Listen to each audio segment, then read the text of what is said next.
August 14, 1944. Camp Hearn, Texas. The heat rose off the soil in shimmering waves, pressing down on the compound like a hand from the sky. The transport truck rattled to a stop, its metal frame groaning in protest. Then came the sound that froze every man in the yard: clink, clink, clink, the unmistakable rattle of chains, not on saboteurs, not on violent prisoners, but on women. 40 yards away, German male POWs looked up from their work details, stunned into silence. American guards stopped mid-stride. A few cowboys, loaned from nearby ranches to help supervise labor crews, tilted their hats back in disbelief. No one had ever seen female prisoners arrive like this, and certainly not in chains. The canvas flap was pulled aside. One by one, the women stepped down, thin, dust-streaked uniforms stiff with sweat from weeks of transit. The first was Anna Weber, 21, a former radio operator captured during the Allied rush through France. Sunlight flashed against the metal shackles around her wrists, bright enough to hurt the eyes. She flinched as the Texas sun hit her skin, bracing for shouts, blows, humiliation. That was how her officers had described America: a nation of criminals, mongrels, a place where German women would be degraded or worse. Every inch of her body waited for impact. Instead, the first American who approached her was a young cowboy, Stetson hat, sunburned neck, boots coated in red dust, and the first word he said was not an order. "Ma'am." Anna blinked. She wasn't sure she heard correctly. The cowboy crouched down, not to tighten her chains, but to study the lock with quiet concern, as if he were looking at a wounded animal. "Hold still," he murmured. "We don't use these here." Behind him, 2 American guards exchanged a look of bewilderment. In Texas, POW camps, shackles were almost unheard of. The Geneva Convention was gospel. But these women had arrived from a combat zone under European handling, and the sight of metal restraints on a female prisoner had rippled through the camp like an electric shock. Why were they chained? Why had the Germans been told America was cruel, when the first word they heard here was "ma'am"? And why would a cowboy kneel in the dust to set an enemy free? For everyone watching, something didn't add up. And in that confusion, an unexpected truth began to take shape. This was not the America the prisoners had been taught to fear. And maybe, just maybe, America had never been that place at all. For a long moment after her chains fell away, Anna Weber simply stared at her wrists. The red marks were still there, the memory of metal still biting into her skin. But the cowboy had stepped back, dusting his hands as if he'd merely fixed a loose hinge. The American sun beat down on the yard, warm and indifferent. Something inside her twisted: relief, confusion, and a hard, rising fear. Because if the Americans were this calm, if they didn't shout, didn't strike, didn't tighten chains, then what exactly were they planning? Back in Germany, they had been told exactly what America was. The words came back now, unbidden, sharp as broken glass. Anna remembered standing in a cold barrack listening to a political officer speak as if God himself had whispered into his ear. He described American soldiers with faces twisted by greed, women who smoked cigars in public, cities filled with filth and corruption. He spoke of lynch mobs, gangsters, diseased food, and an army of undisciplined thugs. But the worst part wasn't the violence he promised. It was the humiliation. Women, he said, would fare the worst. In those final days before her capture, Anna had repeated those warnings like a prayer. They kept her awake at night. They convinced her to stay at her post when Allied bombs shook the walls. They made her stomach twist when the Americans broke through the French hedgerows and her commanding officer fled, leaving her and the other auxiliaries behind. So, when she was finally captured, she expected the cruelty she had been told about all her life. Instead, the fear only deepened, because nothing the Americans did matched the nightmare she had prepared for. The Liberty ship had rolled and groaned for 12 endless days across the Atlantic, its hull trembling as it cut through gray water. The German women were kept confined in the lower deck, the air thick with salt and diesel. Seasickness came first, then silence. Every time the ship lurched, someone cried out in terror, convinced it was an air raid, a torpedo, or an American trick.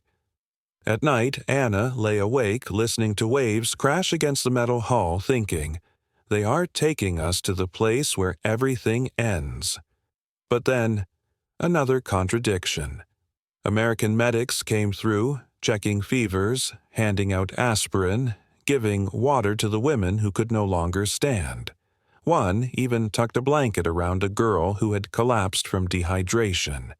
No brutality, no shouting. Just routine compassion. It frightened Anna more than hatred would have. When the ship finally reached the American coastline, the prisoners pushed toward the portholes, desperate for a glimpse of the land they had been taught to despise.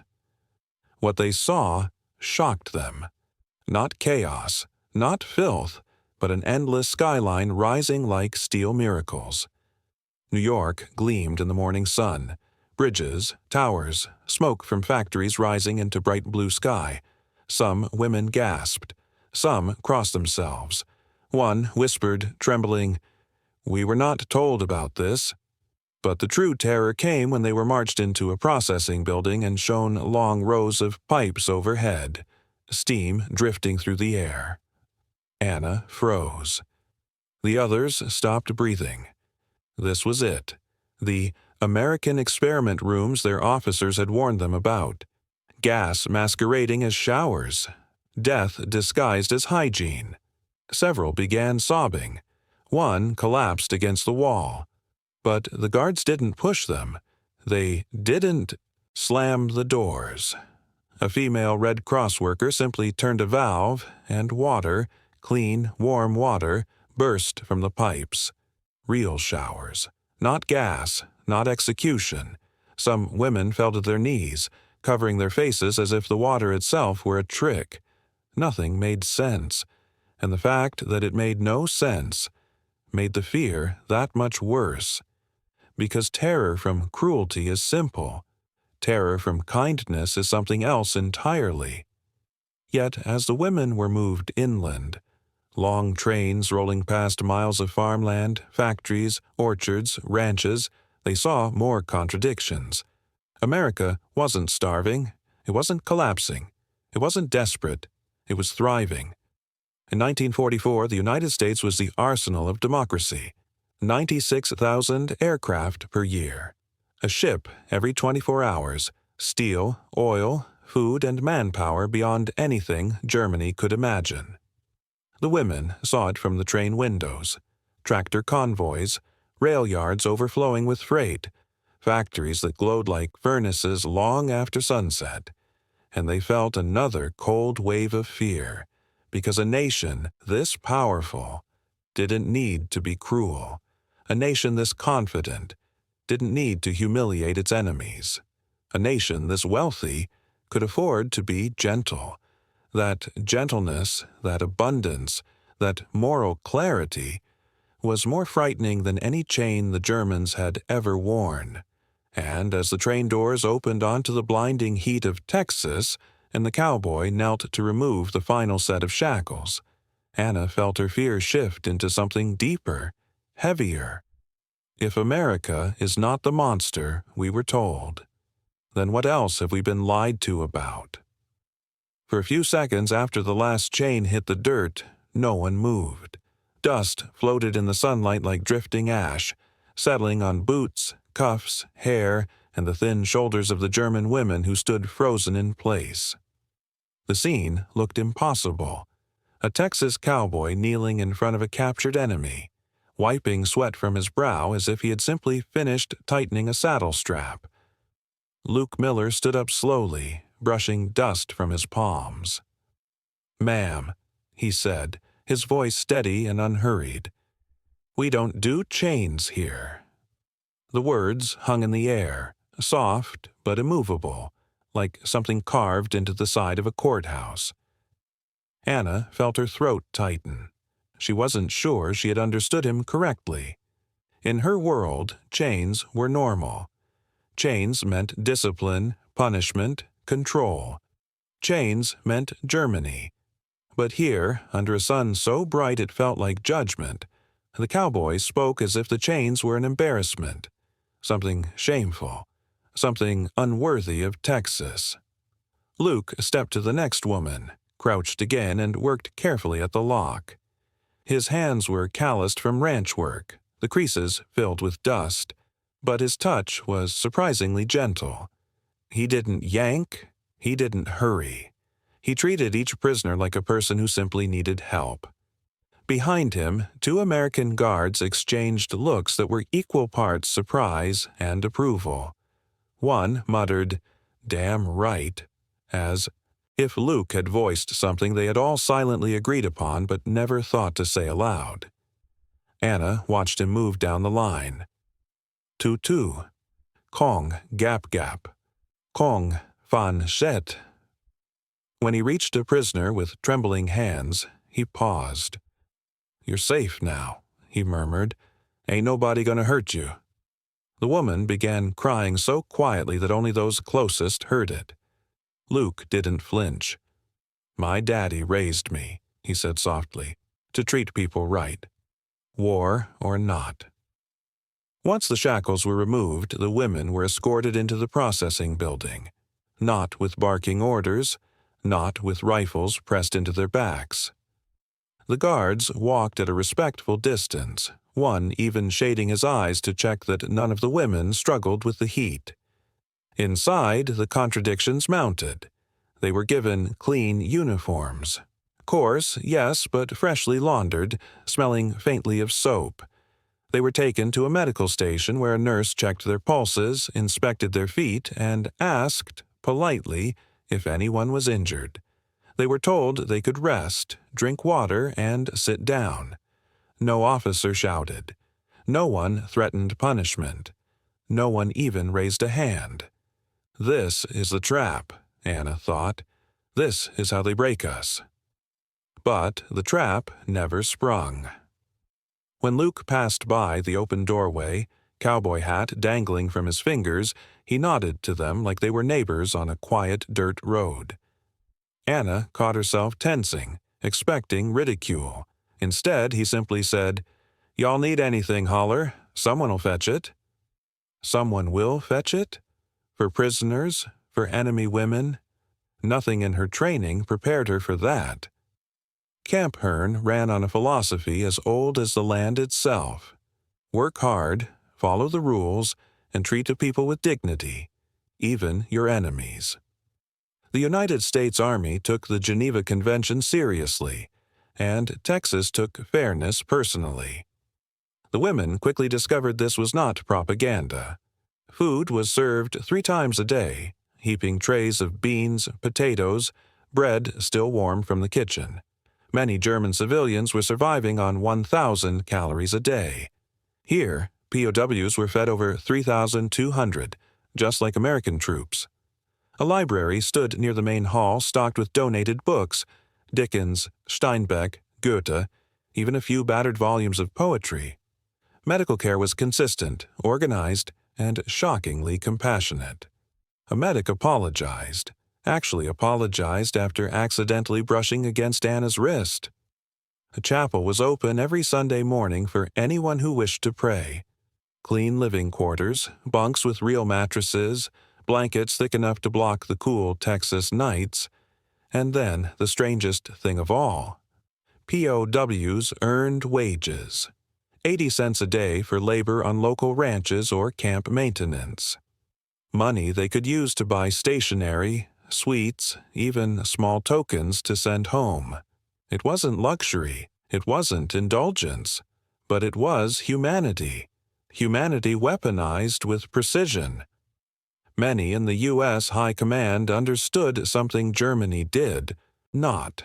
A prisoner, well-fed, well-treated, and shown dignity was less likely to resist, less likely to cause trouble, and far more likely to return home with a changed heart, a changed story, a changed future. It was kindness with purpose, kindness as strategy, kindness as power. Luke reappeared that afternoon, leaning against the fence as the women finished orientation. His shadow stretched across the dust, long and steady. A few of the women stiffened at the sight of his holstered revolver, but Luke hardly seemed to notice it was there. "You'll be working around the ranches soon enough," he said with a grin. "Ain't nothing to worry about. We'll teach you." One of the guards laughed. "Luke here could teach a stone to rope cattle." Luke shrugged modestly. "My brothers are fighting overseas. I figure I can do my part right here." It was the first time Anna noticed the small American flag pinned to his shirt pocket. A little worn, edges frayed from the wind. He touched it unconsciously, the way someone might touch a cross or a family photo. "This place," he said, eyes scanning the camp, "ain't perfect, but it's decent, and that matters." Behind him, another young guard, a boy no older than 20, added, "We're not just fighting for the country. We're fighting for who we are." Anna didn't fully understand the words, but she felt the conviction in them. These men carried something she'd never seen in Germany, a quiet, unshakable belief that morality was strength, not weakness. That kindness didn't dishonor a soldier's duty, it confirmed it. The prisoners exchanged uncertain glances. Was this real? Was this America? Could the enemy actually be decent? Anna watched Luke walk away, dust swirling at his heels, sunlight glinting off the badge pinned to his chest. She felt a strange sting behind her eyes. She told herself it was exhaustion, or dust, or hunger. But deep down she knew the truth. Fear was no longer the emotion gnawing at her. It was something far more dangerous. Hope. And hope, she realized, was how America won wars without firing a single shot. The first cracks in the women's resolve appeared quietly, so quietly that no one noticed until the moment had already passed.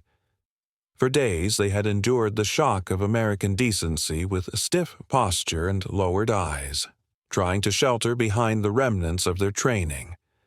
But kindness, they discovered, was not a gentle force. It was relentless. It seeped into the smallest fractures, the hidden corners of the mind that cruelty could never reach. And after everything they had endured, kindness, unexpected, undeserved, unearned, was the thing that finally broke them. On the morning of their first work assignment, a pickup truck rumbled into the yard. Dust billowed around it as Luke Miller stepped out, hat tipped back, boots leaving steady prints in the dirt. He looked the women over, not with suspicion, but with the casual familiarity of a rancher checking on livestock after a long night's storm. "All right, ladies," he said gently. "Today, we teach y'all to ride." The women stiffened.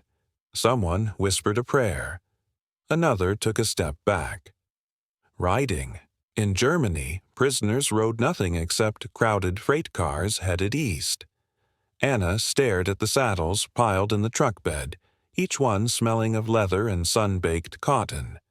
She remembered propaganda posters showing Americans dragging prisoners behind horses, laughing as they begged for mercy. Horses meant danger, mockery, humiliation. Luke seemed to sense the fear rising around him. He lifted both palms in a calming gesture. "No chains, no punishment, just horses. You'll be safe." But they didn't believe him. Not yet. The collapse came with shocking speed. The first woman approached the mounting block. Elise, a bookkeeper from Bremen. She touched the saddle with trembling fingers, then froze. Her breath hitched. For a moment, she looked like she might run. Luke stepped up beside her. "Take your time," he said softly. He laced his hands to give her a boost, the universal gesture of a cowboy helping a child onto a pony. Elise didn't understand the gesture. She thought he was grabbing her. She cried out and collapsed forward, knees buckling in the dirt. Luke caught her before she hit the ground. "Easy now. Nobody's gonna hurt you." But she was already sobbing, loud, shaking sobs that tore through the quiet morning like a wounded animal's cry. Her whole body trembled as Luke held her upright, whispering reassurances she didn't yet have the words to understand. Anna watched, her chest tightening until it felt like her ribs would crack. This wasn't fear anymore. This was something deeper, the collapse of an entire world view. When Elise was finally seated on a bench with water and shade, it was Anna's turn. Luke approached her horse, a gentle sorrel mare, and stroked its neck. "Her name's Daisy. She's patient. She'll take care of you."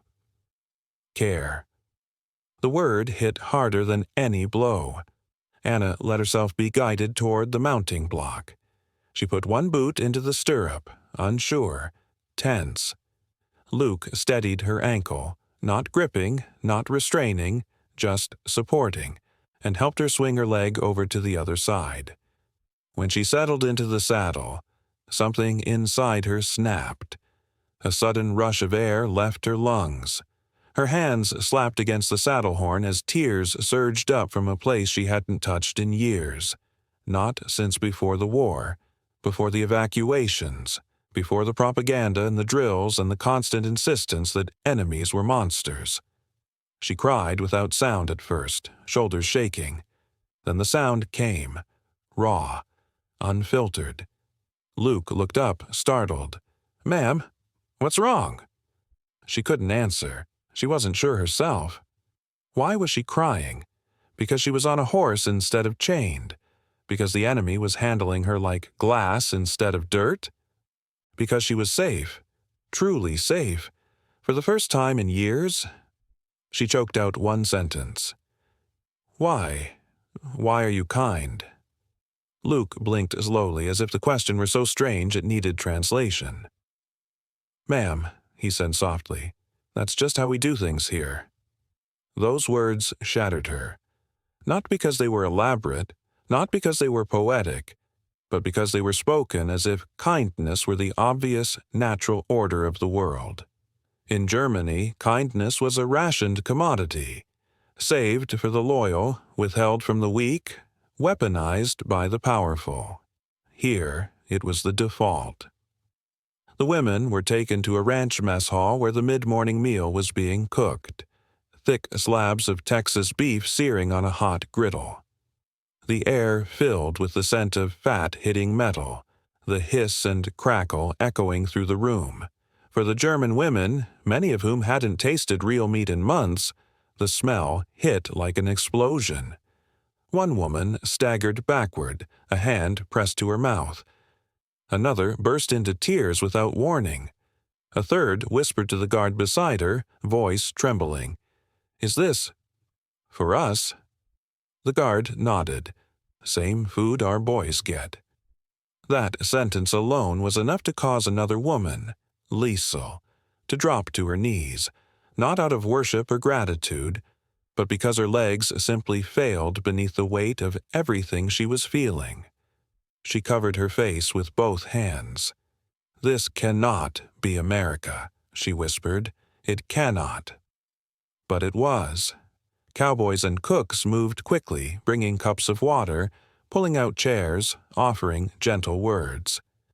These weren't the reactions American soldiers expected. They had seen fear before, but not collapse. Not this overwhelming grief. Not this trembling confusion at being treated like human beings. One young corporal whispered to Luke, "They're break-in, aren't they?" Luke shook his head. "No," he said quietly. "They're finally realizing."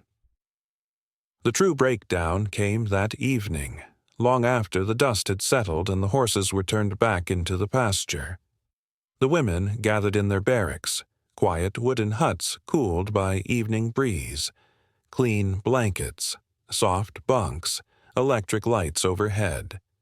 Anna sat alone on the lower bunk, turning a tin cup over in her hands. She felt hollowed out, scraped clean, stripped of everything she'd been taught. She remembered Goebbels' speeches. She remembered posters showing Americans with animal faces. She remembered warnings shouted during training. The Americans will break you. The Americans will destroy you. But here she sat, whole, fed, safe, treated with a dignity she had not felt in years, not since childhood, perhaps. And she realized something that made her stomach twist. The cruelty she feared did not come from America. It came from the lies she had believed. Across the room, a woman whispered into her hands. "We were wrong. So terribly wrong." Another answered, voice breaking. "What else did they lie about?" Anna felt tears rise again, not sharp this time, but slow and heavy, dripping down her cheeks like melted wax. She whispered the question she had not dared to voice earlier. Why are they better to us than our own country ever was? No one answered. They didn't need to. The truth was already sinking in.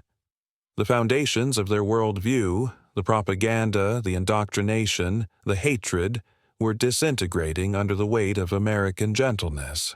And in that crumbling silence, something new began to form.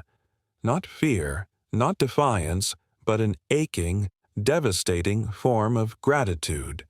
A gratitude so deep it felt like grief, the kind that would stay with them for the rest of their lives and echo forward into the hearts of their children and grandchildren, who would one day say with tears in their eyes, "America saved them. America treated them like human beings. America showed mercy when the world was drowning in hate." The breakdowns of the past days did not vanish overnight. They lingered in the women's bodies like echoes. Soft tremors in the chest, sudden tightness in the throat, a strange ache behind the eyes whenever kindness arrived too suddenly. But after the tears and confusion of those early days, something else began to settle over them, the rhythm of life in America. Not the America they had imagined, the real one, the one that lived in the small things. The transition began quietly, the morning after Elise collapsed and Anna wept in the saddle. Dawn slid across the Texas plains in shades of copper and gold. A cool breeze moved through the barracks, carrying the scent of mesquite and hay. The women woke slowly, blinking at the sunlight filtering through clean, white curtains that had been washed, ironed, and hung by American volunteers who thought even prisoners deserved dignity. As Anna sat up in her bunk, she felt the warmth of the cotton sheet against her legs. It was soft, startlingly soft, nothing like the rough blankets of German barracks. For a moment, she smoothed the fabric between her fingers, marveling at the absurdity of it. Who gives their enemies soft blankets? America did. Luke Miller arrived at the gate shortly after breakfast, leaning casually against the fence as if he'd known them for years. He tipped his hat. "Mornin', ladies. Saddle time." He said it like he was inviting them for a picnic. No guards marched behind him. No rifles pointed toward them. The only authority he carried was the relaxed confidence of a man who trusted them not to run, and who knew they had nowhere better to go. The women followed him toward the corral, exchanging uncertain glances. It still felt unreal, the idea that they could walk freely onto a ranch, mount horses, and work without chains or constant surveillance. Trust felt as foreign as the Texas sun. The ranch was a sprawling expanse of open land, miles of golden grass rolling outward beneath an endless sky. Windmills creaked in the distance. Cattle grazed lazily, flicking their tails at flies. The air smelled of dust, leather, and the faint sweetness of prairie flowers. Luke introduced each woman to her horse, giving the animals a gentle pat before placing the reins in unfamiliar hands. "You respect 'em," he said, "and they'll respect you back." The simplicity of the rule unsettled Anna. Respect, from a cowboy, given to German prisoners. In Germany, respect had to be earned through obedience and ideology. Here it was given freely, at least until proven undeserved. Luke showed them how to sit balanced in the saddle, how to guide the reins, how to lean forward on an incline. His patience seemed endless. "Good job, ma'am," he said whenever someone managed a full lap around the corral. "Well done. You're getting the hang of it." No one in Germany had ever praised them like that. Not without suspicion, not without strings attached. When Anna trotted past him for the first time without stumbling, Luke grinned. "Knew you could do it." The warmth that rushed into her chest was so sudden she almost gasped. By mid-morning, the women were riding in formation behind the ranch hands, learning to guide cattle from one pasture to another. There were no chains, no threats, no shouting. Only the whistles of the cowboys, the low bellow of cattle, and the soft clop of hooves on dry earth. One woman whispered to Anna, "They trust us, truly trust us."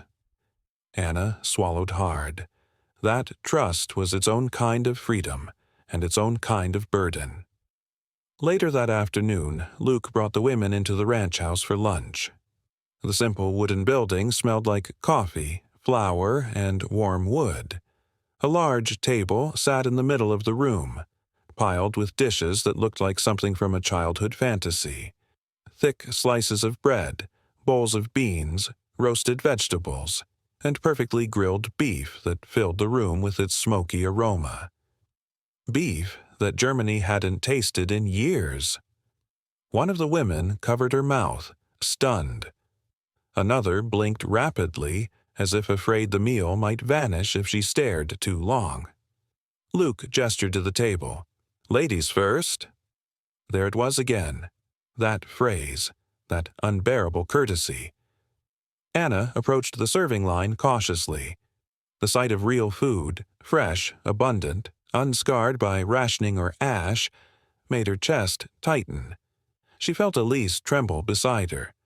As she took her first bite, the meat was so tender she nearly dropped her fork. She had expected tricks. She had expected cruelty disguised as kindness. But this was real, warm, nourishing, honest. The food tasted like care. After lunch, Luke showed them the ranch showers, long stalls with clean tiles, soft towels, and ivory soap that smelled like fresh air and childhood. When Anna unwrapped a bar of the soap, its scent struck her so hard she had to grip the wall for balance. "How does it smell like snow?" she whispered to herself. Warm water flowed in steady streams, something Germany hadn't enjoyed since before the war. For the first minutes, Anna simply stood there, water running over her scarred wrists, over her shoulders, over the dirt that seemed more emotional than physical. She felt herself dissolving again, quietly, privately, gratefully. In the evenings, the women returned to Camp Hearn. There was a library filled with donated books, shelves lined with English classics and German novels that the Red Cross had gathered. The women sat at long tables reading Goethe and Dickens side by side. A guard passed by and said warmly, "If you like Steinbeck, we got more in the back." They had never imagined such a sentence was possible from an American soldier to German prisoners. Light came from overhead electric lamps, steady, bright, comforting. Nothing flickered, nothing buzzed. American abundance made itself known in every detail. Lights that stayed on, water that ran warm, food that filled the stomach, books that soothed the mind. For the first time in years, the women slept deeply, and with deep sleep came comparison, inevitable, unrelenting comparison. When they thought of Germany in 1944, the images were carved into their minds: burned-out cities, bomb-scarred streets, ration cards, overworked civilians, factories breaking apart under the weight of Allied bombs. Hunger gnawed at everyone. Fear lived in every corner. Abundance was a myth. But America was a different world. Here, the war had stirred industry into a behemoth. Cities thrived. Factories roared with energy. Families had food, opportunities, futures. America was already planning for the post-war economy while Germany struggled merely to breathe. Germany built hatred. America built abundance. Germany rationed survival. America rationed nothing. Germany demanded loyalty. America extended dignity. The women had lived their whole lives believing that power came from domination. But here, in Texas, they learned the truth. Power came from plenty. Power came from generosity.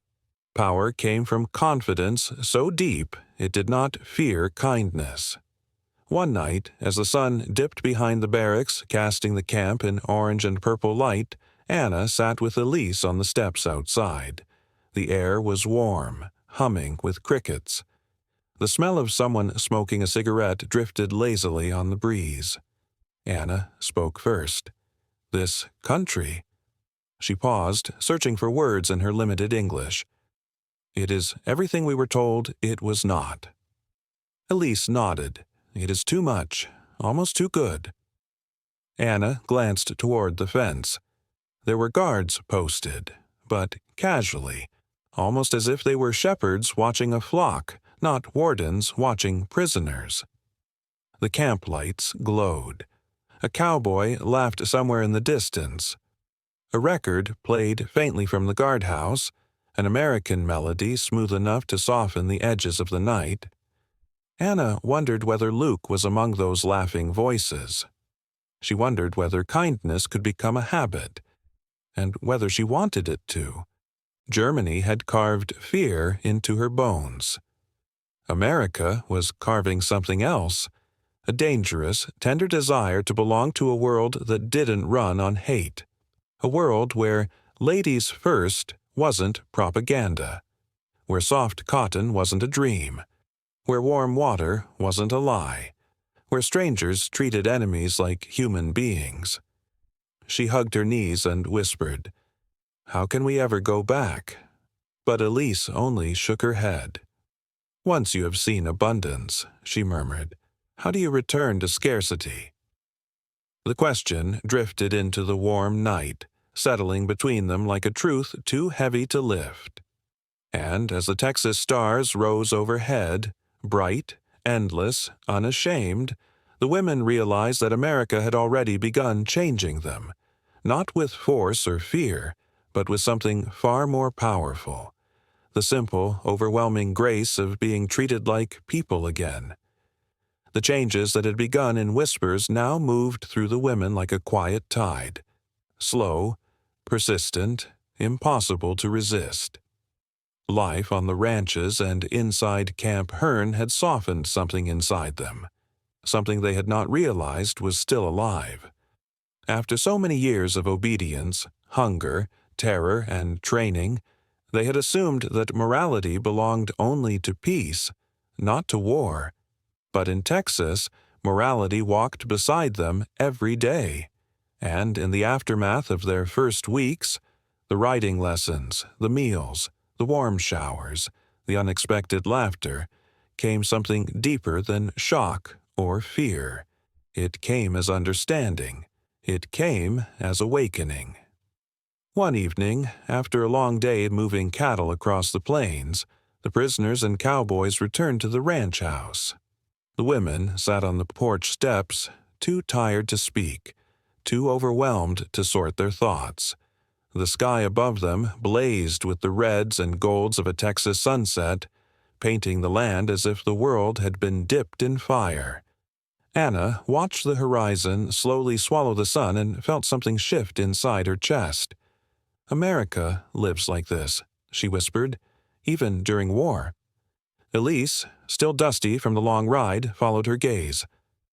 "Our cities burn," she said softly. "Theirs glow." The comparison was cruel in its simplicity.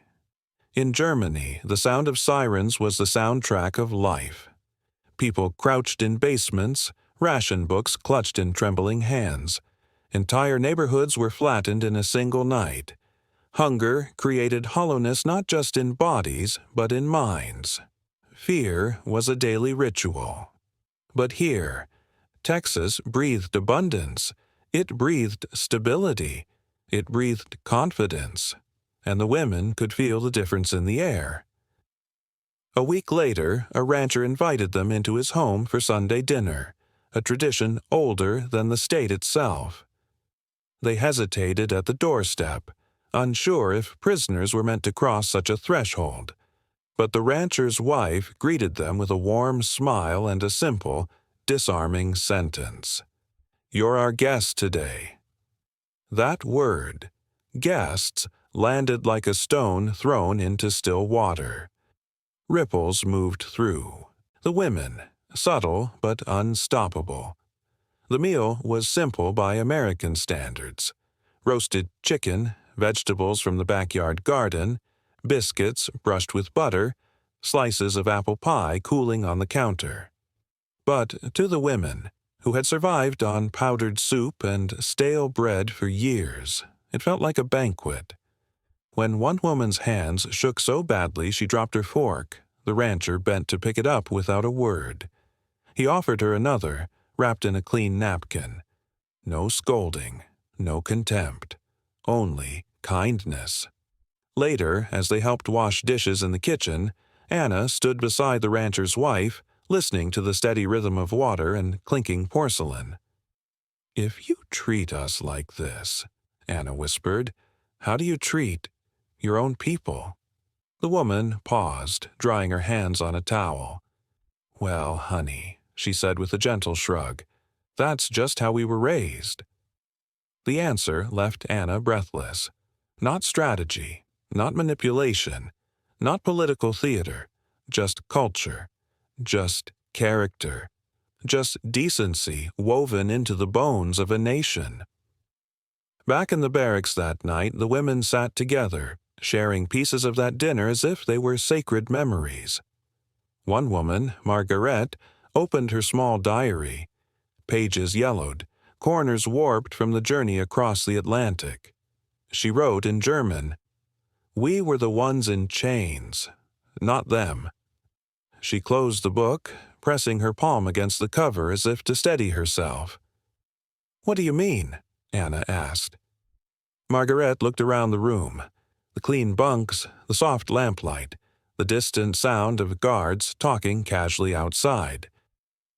"They take nothing from us," she murmured. "Not our dignity, not our hope, not our humanity. They fight a war without losing themselves. We lost ourselves years ago." Silence filled the room. Heavy. True. Another woman, Frida, spoke up from her bunk. "Why is their country rich while ours collapses? Why do they have food enough to share with prisoners while our families starve?" The questions were not rhetorical. They were wounds. Wounds that could finally bleed now that the immediate terror had faded. Elise answered softly, "Maybe because they build their nation on trust, and we built ours on fear. Fear in every command, fear in every speech, fear in every order to fight until death." America, by contrast, seemed to operate on a different principle entirely, a foundation of abundance and confidence so deep it made kindness feel effortless. The awakening continued in small moments. A guard lent Anna a book of poems, saying only, "My sister likes this one." A cowboy handed Elise a ripe peach from the ranch orchard, smiling when she gasped at the sweetness. A young soldier taught the women how to pronounce English idioms, explaining them with patience, laughing gently when they stumbled over the words. Every interaction chipped away at something hard inside the prisoners' hearts. One evening, as the wind rustled through the cottonwoods near the fence, Anna overheard two guards speaking quietly. "Dad says this war'll end soon," one said. "He wants us all back home. Wants things the way they were." The other guard chuckled. "Heck, I just want to be back in church on Sundays, sit next to Mama again, eat some pie." Their desires were simple, pure, human, and so terribly different from the chants, threats, and indoctrination the women had grown up with. "Why do they care about us?" Elise whispered. Anna answered without hesitation. "Because they choose to.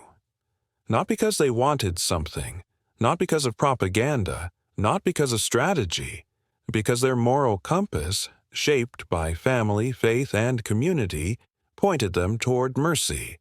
It was that mercy that humbled the women more than any victory ever could." Weeks passed, and though they still carried fear, it no longer defined them. What defined them now was recognition, a dawning, spreading understanding. America's power was not simply its weapons or factories. It was its character.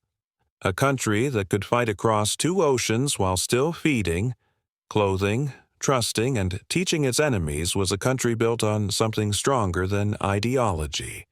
It was built on principle, and the greatest generation lived those principles not in speeches, but in gestures.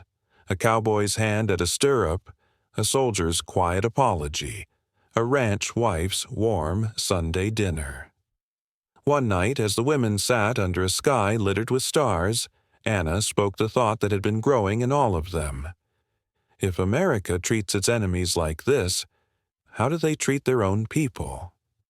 No one answered.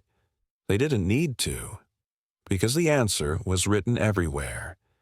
In the generosity, in the discipline, in the unshakable quiet morality that shaped every corner of life in Texas. A morality that had reached across barbed wire and torn down the chains inside their minds. The women looked at one another. German, captured, far from home, yet moved by a country they had been taught to hate. In the stillness that followed, Elise whispered, "They were good, truly good." And Anna felt a warmth in her chest that was not fear, not shock, but something deeper, a gratitude so profound it felt like a prayer, a gratitude that would echo long after the war ended.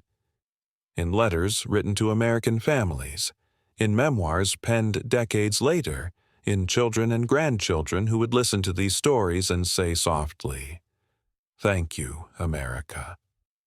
The summer heat softened as the weeks passed, and with it the women felt something inside themselves settle into place, quietly, irrevocably. The ranch days grew predictable in the gentlest way.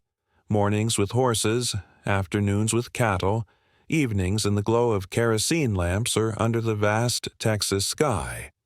What had begun as shock, then fear, then bewildering kindness, now transformed into something they had not expected in captivity.